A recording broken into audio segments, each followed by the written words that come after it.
Hello guys, आज की कक्षा में आप सभी का स्वागत है।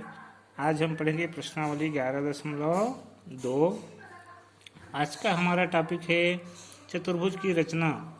यदि उस चतुर्भुज की 3 भुजाएं और 2 विकर्ण दिए हुए हों तो हम चतुर्भुज की रचना कैसे करते हैं। जैसे यहाँ पर मैंने एक उदाहरण लिया है।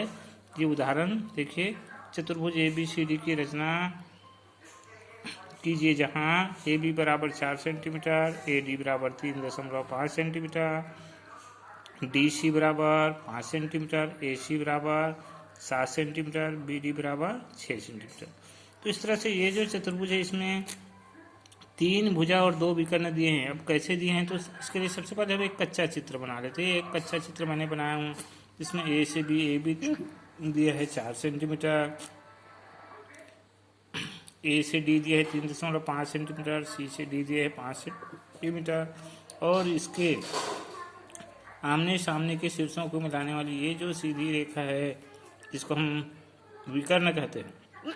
तो ये विकर्ण दिए है जिसमें से एक विकर्ण है 7 सेंटीमीटर और दूसरी जो ये विकर्ण है जो दिए है हमारा 6 सेंटीमीटर। तो इस प्रकार से हमको चतुर्भुज की रचना करना है। तो इसके लिए देखिए, यहाँ पर कच्चा चित्र हम क्यों बनाते हैं, ताकि हमको चित्र बनाने में सुविधा हो। अब देखिए यहाँ पर यदि मैं ये जो कच्चा चित्र है उसमें से इस भाग को मैंने ढक दिया, इस तरह से ढक दिए, तो आपको देखिए एक त्रिभुज दिखाई दे रहा है। इस तरह से ढक दिए तो एक त्रिभुज दिखाई दे रहा है जिसकी 3 भुजाएं दी गई है। पहली भुजा है 4 सेंटीमीटर, सॉरी यहाँ से नहीं, इधर से देखिए। इस चित्र को मैं थोड़ा सा ऐसे घुमा दी हूँ। अब देखिए इस चित्र में ये इसको मैंने ढक दिया तो एक त्रिभुज दिखाई दे रहा है जिसमें ये पहली भुजा ए से डी दी है 3.5 सेंटीमीटर, दूसरी भुजा ए बी दिया है 4 सेंटीमीटर और तीसरी भुजा दी है 6 सेंटीमीटर। ये इसी तरह मान लीजिए मैं इधर के ये वाला जो त्रिभुज है ये वाला पोर्शन मैं इस तरह से ढक देता हूँ। ये इस प्रकार से मैंने ढक दिया तो फिर एक त्रिभुज दिखाई दे रहा है जिसमें देखिए पहली भुजा है 3.5 सेंटीमीटर, दूसरी भुजा है 5 सेंटीमीटर और इस त्रिभुज की ये जो त्रिभुज दिख रहा है ये इसकी तीसरी भुजा है 7 सेंटीमीटर। तो यहाँ पर ये 2 त्रिभुज बना है, ये एक त्रिभुज और ये दूसरी वाली त्रिभुज, और ये जो दोनों त्रिभुज है ये दोनों के लिए आधार ए से डी AD है। तो इस प्रकार के ये में अगर 2 त्रिभुज बने और दोनों के लिए एक ही आधार हो तो हम सबसे पहले अब इसका पक्का चित्र बनाएंगे। सबसे पहले हम इसी आधार को लेके चलते हैं। देखिए यहाँ पर ये आधार दिए हमारा 3.5 सेंटीमीटर ए से डी तक। तो सबसे पहले हम वही भुजा ले लेते हैं। ये यहाँ पर मैंने लिया, देखिए ए से डी 3.5 सेंटीमीटर मैंने नाप दिया। नापने के बाद देखिए हमने ए से डी कच्चा चित्र में देखिए ए से डी ले लिए हैं, ये ए से डी।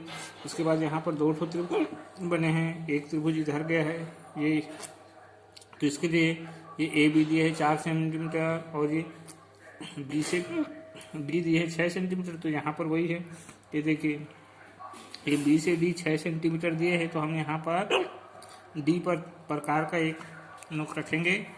इस प्रकार से ये प्रकार का एक पैर हम ऐसे डी पर रख देते हैं और दूसरे सिरे को ये 6 सेंटीमीटर ऐसे फैला करके हम एक चाप काट देते हैं।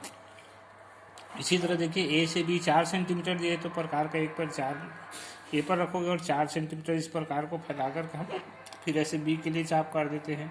तो दोनों चाप जहाँ पर करते हैं वो हो जाएगा हमारा बिंदु बी मिल गया। तो इस बी को आप इस ए से और इस डी से मिला दीजिए तो आपका ये जो त्रिभुज है, त्रिभुज ABD, ये त्रिभुज ABD ये बन गया। अब इसी आधार पर हमको ये दूसरा वाला त्रिभुज बनाना है ADC। तो ADC के लिए देखिए ये देखिए A मिल गया, B मिल गया, पक्का चित्र में A मिल गया, B मिल गया, D मिल गया, ये यहाँ पर C मिलेगा। तो C के लिए आपने देखा ADC त्रिभुज बनाना है ADC। तो ADC के लिए डी से सी ये 5 सेंटीमीटर दिए हैं तो आप प्रकार को ऐसे 5 सेंटीमीटर फैलाएंगे और डी सी करें तो ऐसे प्रकार का एक पर डी पर रख कर के ऐसे सी के लिए हम चाप काट देते हैं। इसी प्रकार देखिए ए से सी दिए है हमारा 7 सेंटीमीटर, तो प्रकार को हम ऐसे 7 सेंटीमीटर फैला लेते हैं। और ए से सी का है तो प्रकार का एक पैर ऐसे ए पर रखेंगे, दूसरा हम ऐसे सी तक फैला करके फिर ऐसे चाप काट देते हैं। दोनों चाप जहाँ पर कटते हैं वो हो हमारा बिंदु सी। अब सी को आप मिटा दीजिए इसी प्रकार से डी से और ए से और बी से, तो आपका ये चतुर्भुज बनके तैयार हो जाता है। तो इस प्रकार से पक्का चित्र, तो कच्चा चित्र बना लेने से, ये कच्चा चित्र बना लेने से हमको ये दिखता है कि यहाँ से सबसे पहले हम कौन कौन सा त्रिभुज बनता है वो त्रिभुज पहले बना लेते हैं। त्रिभुज बन गया तो सीधे सीधे जोड़ करके हम चतुर्भुज बना लेते हैं, सही सही नाप करके, और सही सही नाप करके जो चित्र बनाते हैं वो हमारा पक्का चित्र हो जाता है। तो इस प्रकार से पक्का चित्र बनाने के बाद हम यहाँ पर रचना के पद लिखेंगे। रचना के पद में हम जो जो काम किए उसी को रचना के पद में लिखना है। जैसे देखिए सबसे पहले हमने काम किया ए से डी 3.5 सेंटीमीटर का एक रेखाखंड खींचे, तो यहाँ पर वही लिखेंगे। सर्वप्रथम माने सबसे पहले ए डी बराबर 3.5 सेंटीमीटर का एक का आधार रेखाखंड खींचा, एक आधार रेखाखंड खींचिए। आधार रेखाखंड खींचने के बाद हमने इस त्रिभुज के लिए निर्माण किए हैं। ए से हमने 4 सेंटीमीटर पर चाप काटे हैं, डी से 6 सेंटीमीटर पर चाप काटे हैं, तो वो हम लिखेंगे यहाँ पर दूसरा पैर। ए और डी को केंद्र मानकर क्रमशः ए से हमने 4 लिए और डी से 6 सेंटीमीटर त्रिज्या लेकर के बी के लिए चाप काटे, इस बी के लिए चाप काटे हैं। इसी प्रकार हम इसी ए और डी से सी के लिए चाप काटे। तीसरा काम किए हैं, ए से हमने किए हैं 7 सेंटीमीटर पर, ये 7 सेंटीमीटर, डी से हमने लिए हैं 5 सेंटीमीटर पर, तो तीसरा काम वही लिखेंगे। ए और डी को केंद्र मानकर क्रमशः 7 और 5 सेंटीमीटर पर सी के लिए चाप काटा। तो इस प्रकार से हमको ये सी भी मिल गया, बी मिल गया, तो वो अब हमने सी और बी को एक दूसरे से तथा ए और डी से मिटा दिए, तो यहाँ पर वो चौथा पॉइंट वही लिखे। प्राप्त बिंदु बी और सी को ए और डी से एवं एक दूसरे से मिलाया, तो मिलाने पर इस प्रकार से हमारा चतुर्भुज बन के तैयार हो गया। तो इस प्रकार से यदि चतुर्भुज की 3 भुजाएं और 2 विकर्ण दिए हों तो हम चतुर्भुज की रचना इसी प्रकार से करते हैं। ये प्रश्नावली 11.2। प्रश्नावली 11.3 भी देख लेते हैं। ये है हमारा चतुर्भुज की रचना उस स्थिति में करना जब उस चतुर्भुज की 4 भुजा और एक ठो कोण दिए हों, तब हम चतुर्भुज की रचना कैसे करते हैं।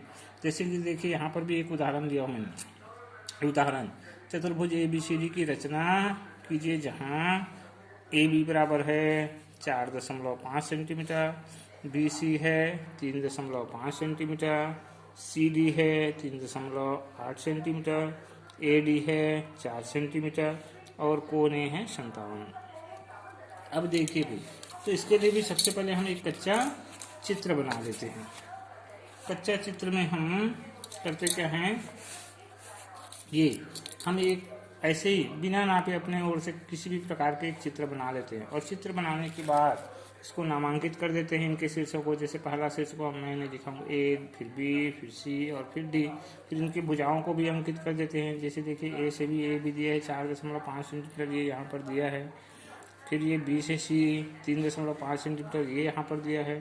फिर C से D दिए है 3.8 सेंटीमीटर, A से D 4 सेंटीमीटर दिए, और ये कोण A दिए है 57। इस प्रकार से कच्चा चित्र बनाने के बाद अब इसी को हमको पक्का चित्र बनाना है। पक्का माने बिल्कुल सही सही माप करके, चांदे का, स्केल का, प्रकार का उपयोग करके हमको सही से पक्का चित्र बनाना है, जैसे यहाँ पर बनाना है। तो कैसे बनाएंगे उसके लिए, तो देखिए ये कोण दिया है भाई, ये कोण ये 57, तो ये कोण दिया है। तो इस कोण को बनाने वाली ये जो 2 ठो भुजा है, ये 2 भुजा है के बीच एक कोण है। कोण माने झुकाव या फैलाव, तो ये दोनों भुजाओं के बीच एक कोण बना है। दोनों भुजा में से किसी भी एक भुजा को हमको पहले लेना है। जैसे मैंने यहाँ पर ये पहली भुजा AB को लिया 4.5 सेंटीमीटर। आप चाहो तो इस भुजा को भी पहले लेके बना सकते थे, ये AD को। तो मैंने ये दोनों भुजा के बीच में कोण है, तो ये दोनों में से किसी भी एक भुजा को लेना है। जो मैंने ये वाली भुजा पहले लिया 4.5 सेंटीमीटर। अब जैसे ही भुजा लिए, तो भुजा लेने के तुरंत बाद आपको कोण नापना है। देखिए यहाँ पर कोण A 57 का है, तो इस A पर आप चांदा रखेंगे। A पर का प्रोटेक्टर जो है ये यहाँ पर चांदा रखेंगे। चांदा कहेंगे, चलिए अभी यहाँ पर चांदा अवेलेबल नहीं है, तो देखिए आप चांदा ए पर रखेंगे, ए पर रखने के बाद चांदा आप यहाँ पर रखोगे और यहाँ पर रख करके, यहाँ पर माने ए पर रख करके चांदा जब रखोगे तो आप बी की ओर से ऐसे पढ़ोगे।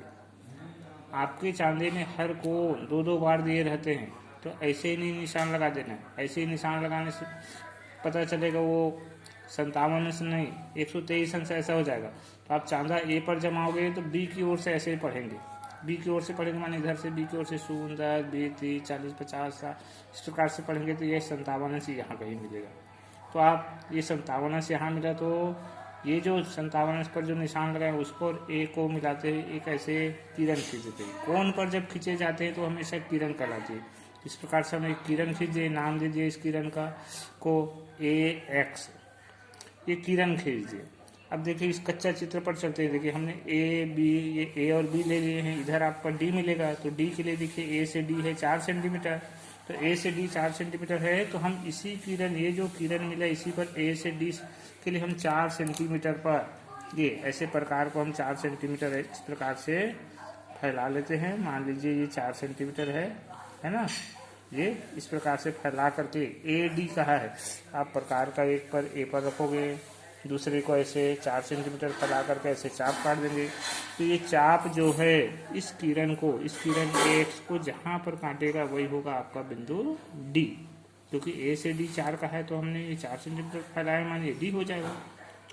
तो इस प्रकार से देखिए ये जो बनेगा चतुर्भुज, तो बनने वाले चतुर्भुज का एक शीर्ष ए मिल गया, दूसरा बी पहले से मिल गया, डी अभी मिल गया, तीसरा यहाँ पर सी मिलेगा। तो अब सी के लिए आपका दिया है कि बी सी 3.5 सेंटीमीटर का है, तो आप प्रकार को ऐसे 3.5 सेंटीमीटर ऐसे फैलाएंगे इस प्रकार से। ये इस प्रकार से स्केल, ये ऐसे स्केल रख करके आप 3.5 सेंटीमीटर पर ऐसे प्रकार का एक पर रख देंगे और दूसरे को आप 0 तक ऐसे फैला देंगे। फैलाने के बाद देखिए बी सी का है तो एक पर आप बी पर रखोगे प्रकार का, एक पर बी पर, दूसरे को ऐसे रख करके हम इस प्रकार से चाप काट देते हैं, ये इस प्रकार से। ये तो ये बी से सी के लिए हमने 3.5 सेंटीमीटर पर चाप काट दिए। इसी प्रकार ये सी से डी दिए हैं 3.8 सेंटीमीटर, तो हम प्रकार को फिर इसी प्रकार 3.8 सेंटीमीटर ऐसे फैला लेंगे। ये इस प्रकार से मान लीजिए,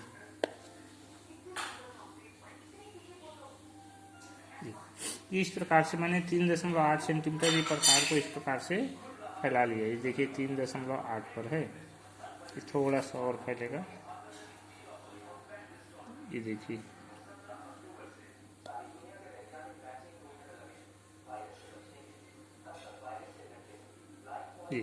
ये 3.8 सेंटीमीटर है। तो ये सी से डी है तो आप प्रकार का एक पर ऐसे डी पर रखोगे, ये इस प्रकार से, ये इस प्रकार से रख करके ऐसे सी के लिए आप चाप काट दो। तो यहाँ पर देखिए ये जो दोनों चाप है, जो बी से आपने ऐसे काटे वो और डी से जो इस प्रकार से काटे वो, ये दोनों जहाँ पर कटते वो है हमारा बिंदु सी। सी मिल गया, तब सी को आप स्केल से ऐसे स्केल जमा करके सी को ऐसे बी से मिला दिए। इसी सी को आप इस प्रकार से स्केल जमा करके ऐसे डी से मिला दिए। इस प्रकार से हमारा पक्का चित्र बन गया। तो खैर परीक्षा में आप लोगों को कच्चा चित्र बनाने की आवश्यकता नहीं है, बार बार मैं बता रहा हूँ। अगर बनाते हो तो अच्छी बात है, नहीं बनाओगे तो भी चलेगा, लेकिन हम कच्चा चित्र बनाने से ये फायदा होता है कि हम कौन सी भुजा पहले लें या कौन सा कोण पहले लें, ये हमको पता चल जाता है। तो इस प्रकार से हमको पक्का चित्र बना लेना है। पक्का चित्र बनाने के बाद आपको रचना के पद लिखना है। रचना के पद जो है परीक्षा में कहा जाता है कि रचना के पद लिखना अनिवार्य है कई बार, तो रचना के पद भी लिखने आने चाहिए। तो रचना के पद में वही जो काम किए हैं उसी को पहले लिखना है। जैसे देखिए हमने सबसे पहला काम किया 4.5 सेंटीमीटर का एक रेखाखंड ए से बी खींचे, तो वो पहले लिख देना है सर्वप्रथम माने सबसे पहले। ए बी बराबर 4.5 सेंटीमीटर का एक रेखाखंड खींचा, ये पहला काम किया।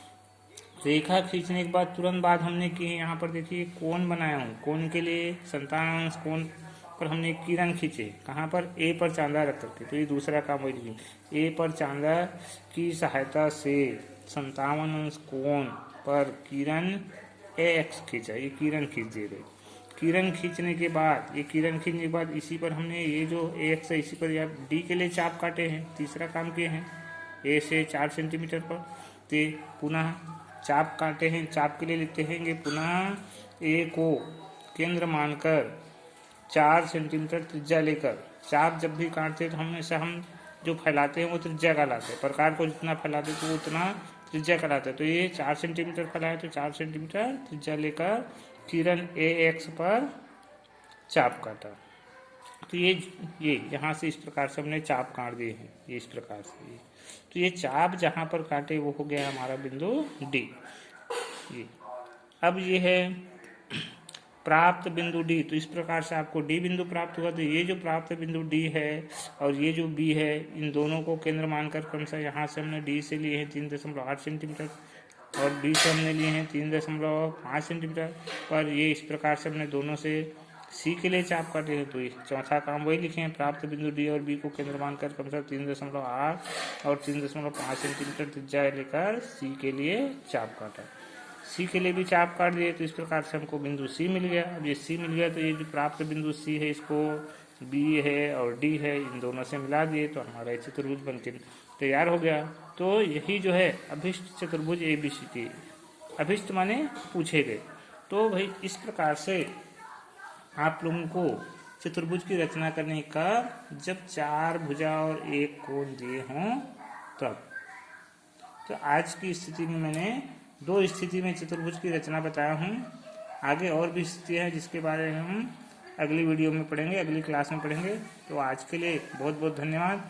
आशा करता हूँ कि ये वीडियो आप लोगों को समझ आए होंगे, पसंद आए होंगे। तो आप लोग इनको सब्सक्राइब जरूर करिए और शेयर जितना ज़्यादा हो सके अवश्य करिए, ताकि ज़्यादा से ज़्यादा बच्चों तक ये वीडियो पहुँच पाए और सब जो है इस कोरोना काल में या खाली समय में अपनी पढ़ाई को अनवरत जारी रख सके, समझ सके। बहुत बहुत धन्यवाद।